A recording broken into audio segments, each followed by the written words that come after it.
Assalamualaikum warahmatullahi wabarakatuh. Selamat siang, kami dari kelompok 2 ingin presentasikan mengenai pasar monopoli.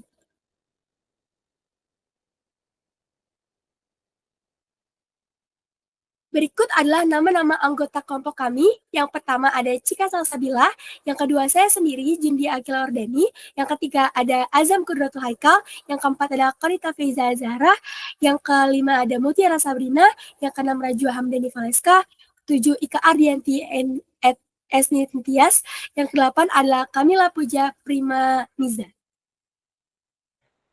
Jadi selanjutnya itu adalah konsep pasar monopoli. Monopoli adalah suatu bentuk pasar di mana hanya terdapat satu perusahaan yang menjual barang atau jasa ini di pasar, serta barang atau jasa yang dihasilkan oleh perusahaan tersebut tidak memiliki barang pengganti yang dekat. Jadi pasar monopoli ini yaitu suatu perusahaan yang memonopoli atau menguasai seluruh produk yang dihasilkannya.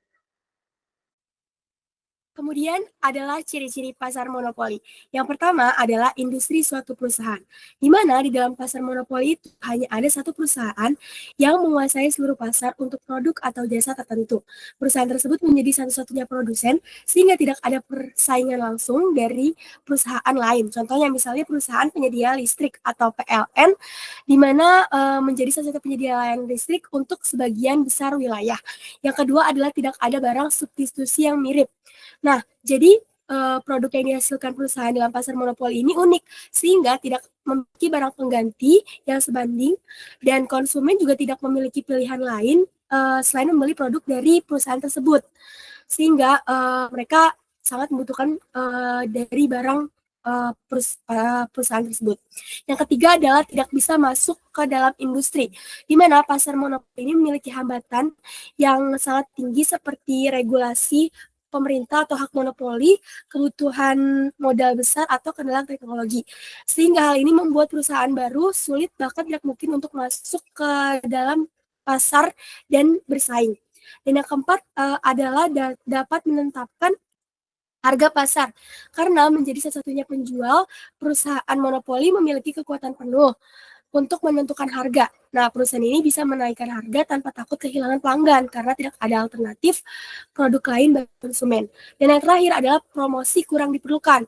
Karena di dalam pasar monopoli ini, promosi tidak menjadi fokus utama karena tidak ada pesaing. Sehingga perusahaan tidak perlu bersaing melalui iklan atau strategi pemasaran, dan konsumen pun membeli produk karena kebutuhan gitu, bukan karena daya tarik promosi. Contohnya misalkan seperti PDAM atau perusahaan daerah air minum yang banyak tersebar di wilayah Indonesia. Karena tidak ada pesaing dalam penyediaan air bersih, sehingga PDAM tidak perlu melakukan promosi untuk menarik pelanggan. Jadi slide selanjutnya, saya akan menjelaskan tentang faktor yang menyebabkan monopoli pasar. Yang pertama, memiliki sumber daya yang unik yang tidak dimiliki perusahaan. Yaitu, memiliki sumber daya unik berarti perusahaan memiliki aset, kapabilitas, atau keunggulan tertentu yang tidak dimiliki oleh pesaing, yang memberikan keunggulan kompetitif. Sumber daya ini dapat berupa berwujud atau tidak berwujud. Contohnya berwujud yaitu teknologi atau fasilitas khusus, lokasi strategis, inventaris, atau bahan baku eksklusif. Contoh yang tidak berwujud yaitu merek dan reputasi, hak kekayaan intelektual, keahlian atau pengetahuan khusus, dan budaya organisasi. Yang kedua ada menikmati skala ekonomi hingga ke tingkat produksi yang tinggi. Yang ketiga, pemerintah memberikan hak monopoli terhadap perusahaan tersebut, hak paten atau hak cipta. Permintaan pasar monopoli. Yang pertama itu, karena merupakan satu-satunya perusahaan, maka permintaan pasar merupakan permintaan perusahaan. Karena merupakan satu-satunya perusahaan, maka posisi perusahaan adalah penentu harga atau price taker. Di bawah sini ada gambar dari permintaan pasar monopoli. Kurva permintaan monopolis inelastis karena umumnya penggunaan sangat banyak dan sulit dicari substitusinya. Pertama ada kurva permintaan. Kita gambar terlebih dahulu permintaannya, yaitu titik P pertama dan titik Q pertama, ditemukan titik temunya, lalu ditarik saja garis kurva permintaannya. Kurva permintaan sama dengan harga atau pendapatan rata-rata. Kurva permintaan pada pasar monopoli sama dengan kurva permintaan pasar. Lalu ada kurva pendapatan.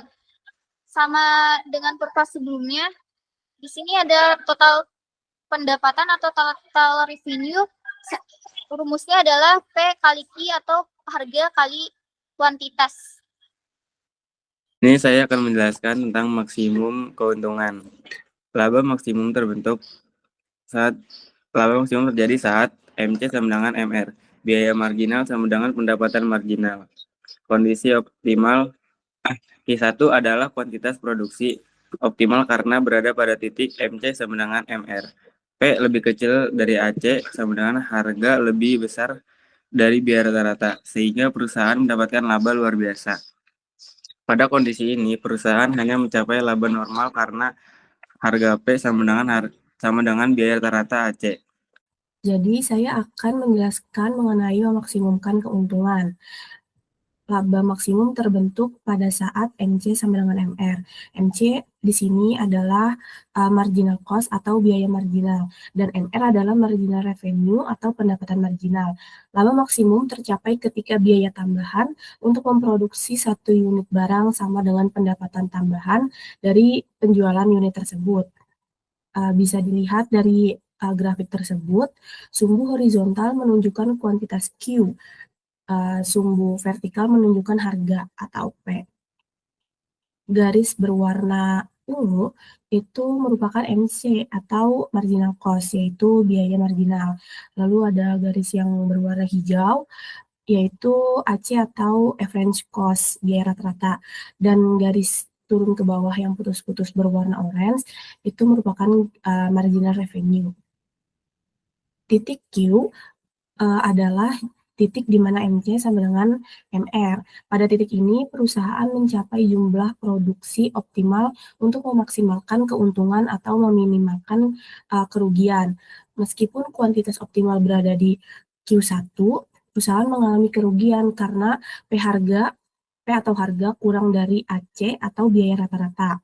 Meskipun rugi terjadi, titik Q1 memastikan kerugian yang paling minimal. Produksi lebih atau kurang dari Q1 merupakan kerugian perusahaan. Jadi kesimpulannya itu, perusahaan harus memproduksi di titik MC sama dengan MR untuk mencapai efisiensi produksi. Jika P kurang dari AC, perusahaan tetap rugi, tetapi titik ini memastikan rugi minimum. Optimalisasi ini membantu perusahaan mengelola biaya dan pendapatan dengan lebih baik. Itu adalah contoh soal. Diketahui fungsi permintaan Q sama dengan 15 min 0,2 P. Fungsi biaya C sama dengan 30 plus 15 Q. Berapa profit maksimal? Sebelumnya kita harus menentukan profit maksimal dulu. Q sama dengan 15 min 0,2 P. 0,2 P sama dengan 15 min Q. P-nya 15 min Q dibagi 0,2. Hasil P-nya 75 min 5 Q. Setelah itu ada laba. Sama dengan TR kurang TC. 75 min 5 Q dikali Q min 30 plus 15 Q. Sama dengan 75 Q min 5 Q pangkat 2 min 30 min 15 Q. Sama dengan 60 Q min 5 Q pangkat 2 min 30. Turunan dari laba sama dengan 60 min 10 Q sama dengan 0. Hasil dari Q adalah 6. C sama dengan 30 tambah 15 Q. Turunan dari C adalah 15. Selanjutnya TR 75 min 5 Q dikali Q sama dengan 75 Q min 5 Q pangkat 2. Selanjutnya ada MR 75 min 10 Q sama dengan 75 min 10 kali 6. Jadi Q-nya itu diganti dengan 6. Sama dengan 75 min 60 sama dengan 15. Selanjutnya ada AC sama dengan 30 tambah 15 Q sama dengan 30 tambah 15. Q-nya diganti sama 6. Sama dengan 30 tambah 90 sama dengan 120. Di sini ada P kali 6 sama dengan 120. P sama dengan 120 dibagi 6. Hasil dari P adalah 20. Selanjutnya substitusikan Q pada fungsi harga. P sama dengan 75 min 5 dikali 6 sama dengan 45. Substitusikan Q pada fungsi profit. Sama dengan 60 dikali 6 min 5 dikali 6 pangkat 2. Min 30 sama dengan 150. Jadi saya akan menjelaskan grafiknya. Perusahaan mencapai profit maksimal 150 pada kuantitas produksi 6 unit dan harga jual 45. Kondisi ini terjadi pada saat MR sama dengan MC dan selisih positif antara harga jual atau P dan biaya rata-rata atau AC menghasilkan area keuntungan di warna biru. Produksi di luar titik ini akan mengurangi profit karena biaya tambahan lebih besar dari pendapatan tambahan. Sekian dari presentasi kelompok kami, kelompok 2 mengenai pasar monopoli. Kami mohon maaf apabila ada kekurangan. Wallahul muwaffiq ila aqwamit thoriq. Wassalamualaikum warahmatullahi wabarakatuh.